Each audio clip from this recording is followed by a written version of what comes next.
If you've gotten an IRS final notice of intent to levy, maybe a letter 1058 or an LT11, you're not out of options, but the clock is ticking. You may be just days away from the IRS taking your paycheck, your bank account balance, or other assets. But there is good news.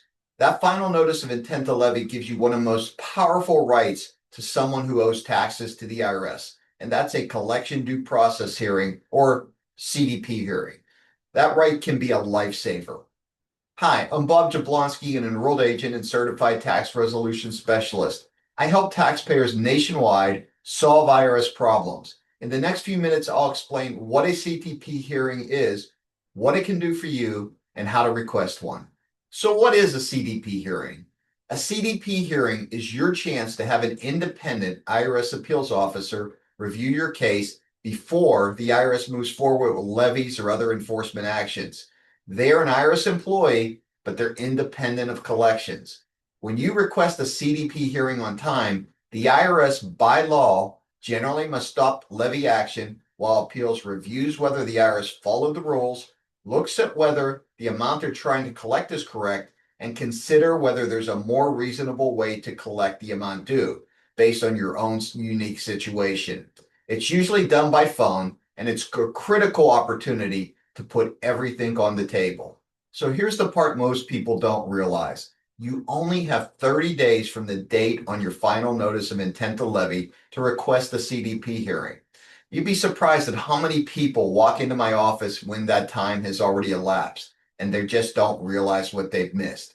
That's not 30 days from when you opened the letter or received it in the mail or picked it up at the post office. It's 30 days from the date on the notice. If you respond within those 30 days, you're going to get levy protection while the hearing is pending, and you have the right to take your case to U.S. tax court if you disagree with the appeals decision.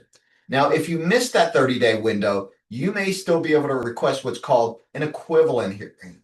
What happens with an equivalent hearing? Well, you have to do it within 1 year. The IRS does not have to stop levies by law, but typically they do so by their own internal policy. You lose the right to go to tax court. If you disagree with appeals, you have no right to tax court. However, there is actually an advantage with an equivalent hearing.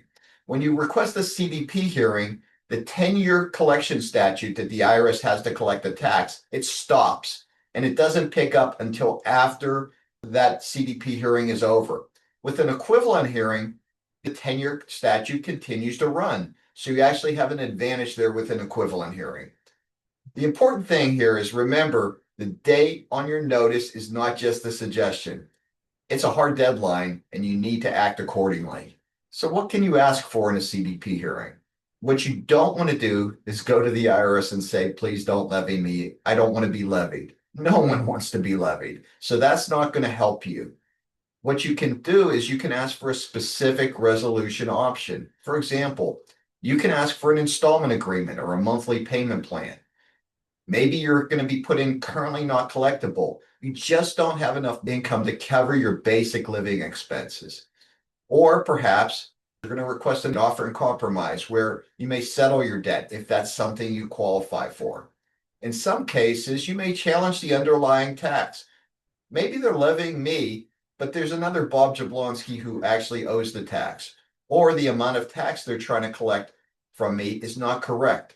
All of those things are issues that you can bring up in appeals. The appeals officer is supposed to weigh the IRS's need to collect the tax against your legitimate concern that the collection action is too harsh given your circumstances. Remember, they're independent and they're actually going to review the case looking at both sides. So how do you request a CDP hearing? Well, you're going to do it on a form 12153, 12153, and that's a request for collection due process or equivalent hearing. You're going to provide your name, address, and social security number. If it was a business, the business name and EIN. You're going to let them know what years and what type of tax you are requesting the hearing for, and that should be coming from the final notice. And then indicate why you disagree with the amount or what you propose as an alternative collection action to resolve the hearing. You're going to sign and date the form and send it to the IRS to the address on the final notice. Once it's received and processed, your case should be transferred to appeals and levy action is generally held off while your case is being reviewed. In my next video that I'm going to be doing in the next few days, I'll be covering how to complete a Form 153 step by step, so stay tuned. So if you're someone who's staring at a final notice right now, don't ignore it and hope it goes away. It generally is not going to do that. You do have rights, but you also have deadlines. I help taxpayers every day request CDP hearings, put the brakes on IRS enforcement, and design plans that fit their real life situations.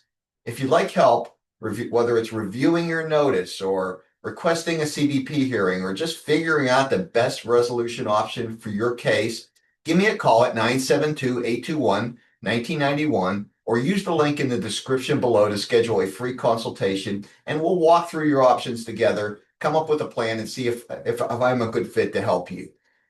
If that video was helpful, please like, subscribe, and share it with anyone you know who's dealing with an IRS problem. And remember, watch our next video so that you can watch me go step by step through a Form 12153. Thanks and have a great day.